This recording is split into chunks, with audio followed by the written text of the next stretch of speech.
that outburst of silence.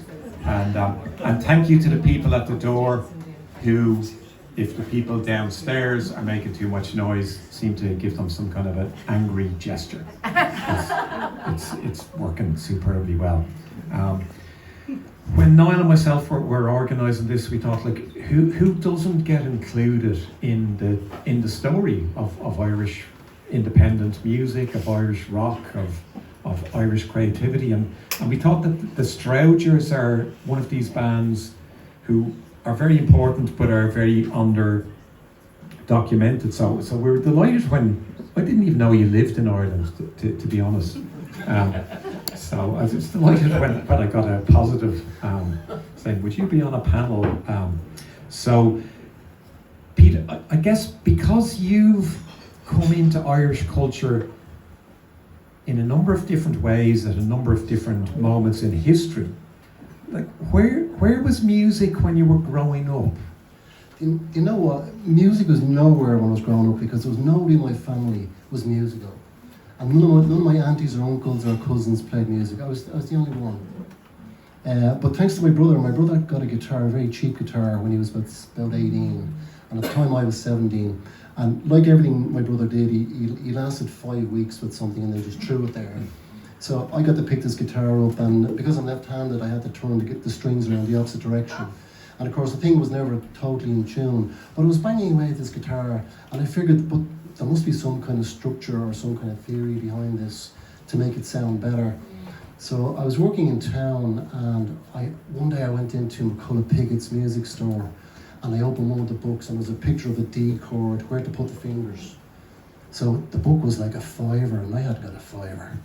So I memorised where the dots were, and I went outside and I wrote them on my hand, and I wrote D. Then I went back inside and I looked where the G chord was, memorised where the dots were, went outside, wrote on this hand, and then I went back inside and I saw the C chord. Oh, that's all those fucking 4 fingers on this one. But I memorised it, went outside and I wrote it here, and then I went and I go outside again, I said, oh listen, 3 chords, that's enough, it has to be 3 chords. Everybody else does it. So I went home and I learned how to play these 3 chords. So all of a sudden I could knock a tune out of the guitar, and I said, so this is kind of the entry to the music. And then of course there was 4, and I was thinking about it on the way in, there was 4 kind of, Jesus, what the hell was that moments when I was starting music. One was, and Bernie talked about the spinning wheel, we were at a Revolver gig with Phil Bourne on vocals, and after one of the gigs, this guy jumped off the car ferry from Holyhead, and he hot-footed it to this gig, and he had a copy of Nevermind the Bollocks, Here's the Sex Pistols, and it was banned here. You couldn't get it here, but this guy had it, and we were going, what the hell? And somebody had a record player in this venue, and we sat around like 100 people after the Revolver gig listening to the Pistols, to this album, and we're going, what was that? Second, and I was talking to Pete Holidai early on, I was down in Cork training with my job, and there was an ad for a gig, a rock gig, in the Grand Ballroom, which is like a show band gig. Show bands played there. And it was a rock gig, and it was the Radiators, and I go, I'm going to this. So I go along, and inside is a poster, and it says, Pop rock band. It wasn't even punk rock, it was pop rock. So I went inside, and there was 10 people expecting, Rory Daniels and the show band, or whatever. And these guys come out, and they just, oof. And I go, what the fuck was that? 3. One of my friends had a Ramones album, and we listened to it, and that's where we got everything from the Stranglers, the Ramones. And a year later, we had recorded a demo, and we did a version of Blitzkrieg Bop. And we went to the Grand Cinema to see the Ramones. And we barged our way into the dressing room before the gig. We had our demo, we played it for the band. The band are going, what the fuck is this? Because their version was, we're forming in a straight line. Our version was, we're forming in a straight line. Bop, bop. Because we had a friend of ours, a girl, doing these bop bop vocals in the background. And then the fourth one was seeing U2 in the early days. And I'm not a mad fan of a lot of U2 stuff later on, but I understand how brilliant they are. But in the early days, when you saw U2 playing, still to my mind, the best phase of the career. When you saw U2 on stage at the Dandelion, and I was lucky enough to play with them 3 times in the Dandelion and the Hope Community Centre, and we saw them in the Gonigals, and you just saw them playing, you go, what the fuck? So that was my entry into music. So were you kind of pop rock? Just trying to position. That Ramones, well, I had to go to Bray once to interview a Strouger, and I was told that same story, that the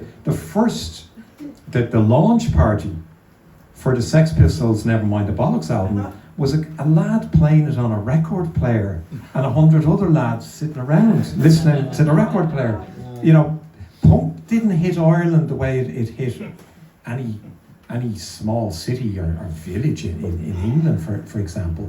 But you were seized by that Ramonesy moment, and the bands that came after the Radiators, including the Straugers, you were kind of pulling on more influences than the early bands in England, for example. So a band like the Stranglers, the Jam, even the Skids were very influential over here. Like, what were you listening to when punk erupted or got named? As you say, I mean, you mentioned the Skids and the Stranglers, you know, all those bands.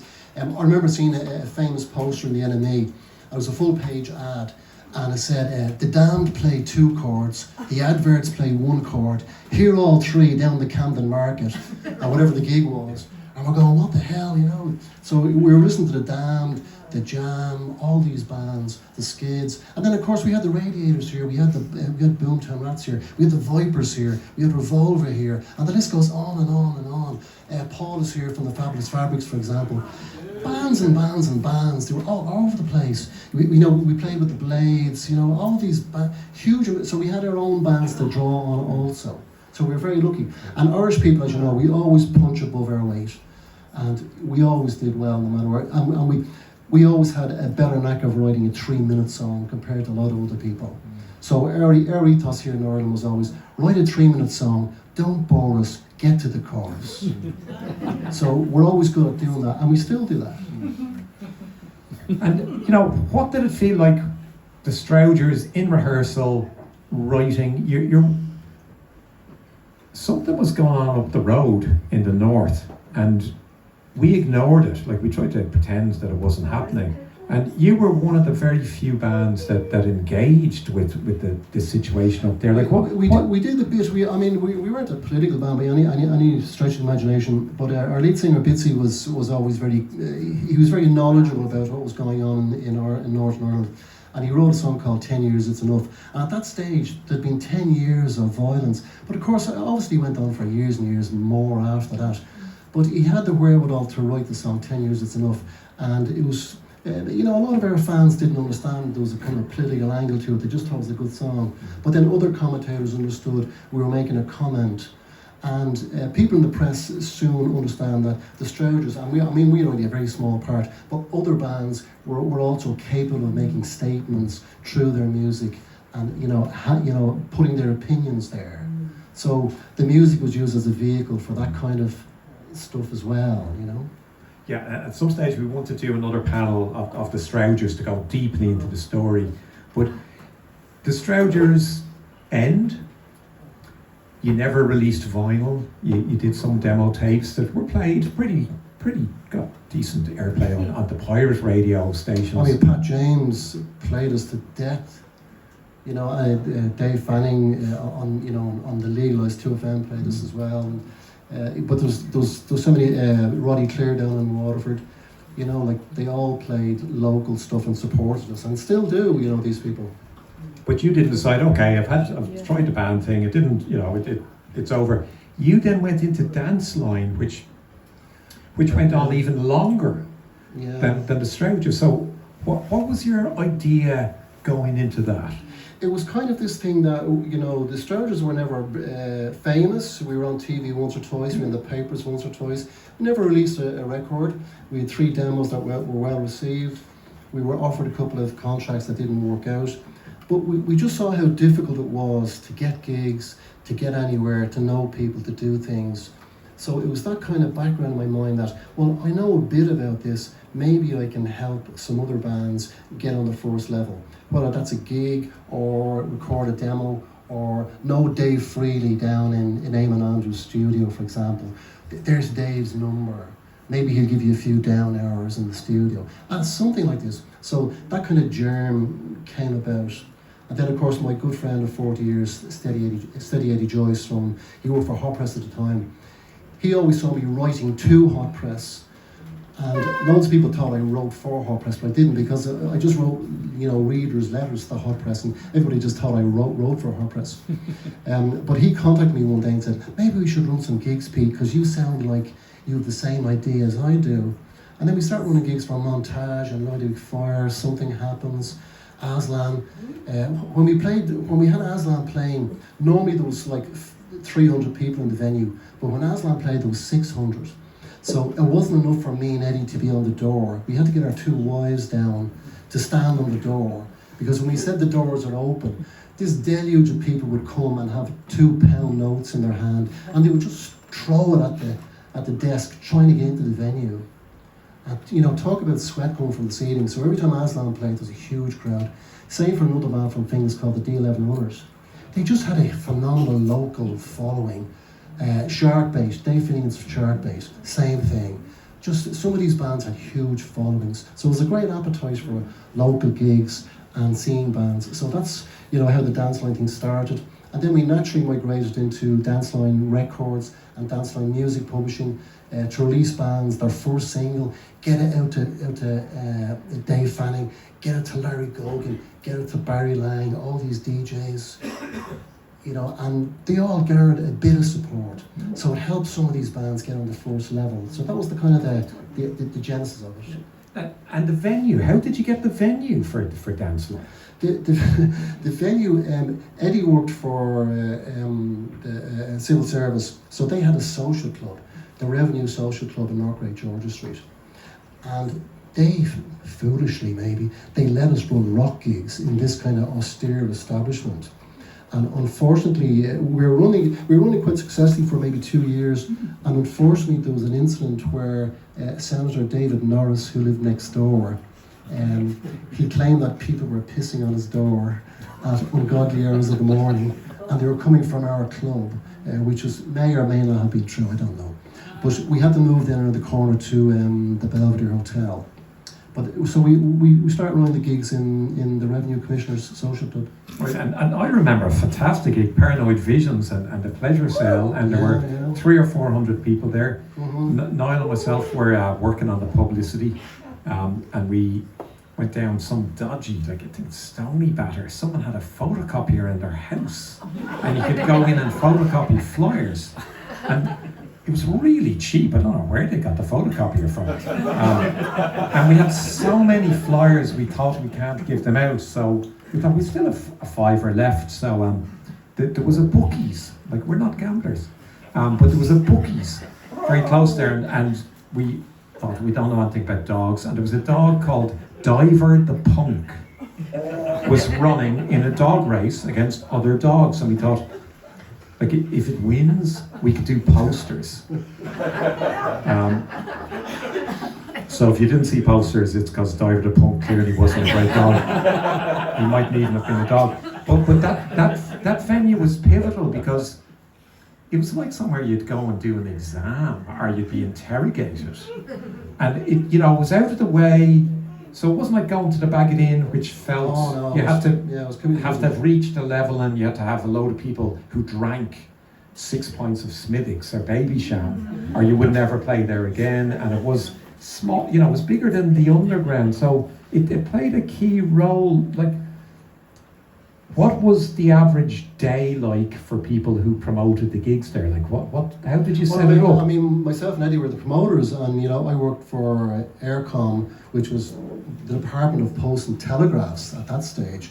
and Eddie was a civil servant. So I mean, we had kind of basic civil servants jobs. As many people here who were involved in bands or whatever over the years, you had to have a job because nobody made money from music. And I think maybe today lots of people still don't make money from music, even though they might have a full-time job here. They still have to have some other, not a hustle, but something else to do to make money. So it's very difficult to make money now, and it was certainly difficult to make money then. But myself and Eddie, we weren't there to make money. We were there to try and put on a show for the bands, so the bands could play. Money didn't mean an awful lot to me and Eddie because we had a pensionable full-time job, so we could pay our bills. But we were seeing all these poor guys, schlepping their guitars, who had no money or no way of getting a gig in the first instance. And they're really crying out for somewhere to play, And it wasn't always possible or very easy to get gigs in the Bag It In. Charlie McGetting wouldn't let anybody play in the Bag It In. It was very difficult. It was very difficult getting into Toners, McGonigal's, etc. You had to be at a certain level. So certainly the Dance Line Club, the Ivy Rooms also played a pivotal part as well. So kind of lower key venues got the lower kind of key bands in. So it was very important for the grassroots parts of the Irish music scene. And just finally, was the PA there, or did you have to rent? No, we had to get the PA from Little Lane, from Freeney, Paddy Freeney. Yeah, we used to go over to Little Lane, and God bless him, Colin Boland came with the sound, and again, just an Aslan story, they'd normally bring over a 2K rig for the venue, but when Aslan played, Colin Boland used to bring a 4K rig.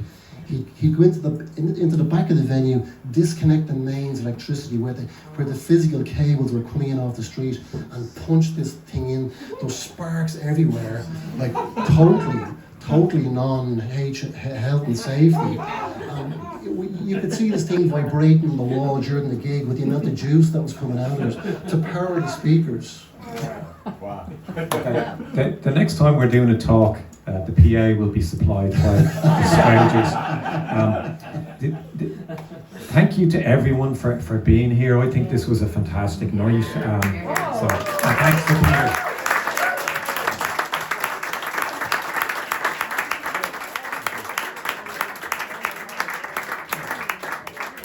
Hopefully we'll see you back at the next one or the one after that. And I suppose that the message I'm taking away from tonight, or the image, is that, if you're putting on a gig and you think that there's going to be a whole load of Aslan fans coming, what do? You ask your girlfriends to do the door. So let's leave it on that happy note. We've started this archive to record the stories, but also to gather up any memorabilia. So we don't want anything that's worth a lot of money. If it's worth money, sell it or hang on to it. But if you've got an old flyer and you've kept 2 copies and you would like to have it preserved, do get in touch with us. And thank you to everyone. Sorry, Michael, just raffle. Just talking about memorabilia, the Strangers always did things very, very small. So this was the Strangers badge. It's so small.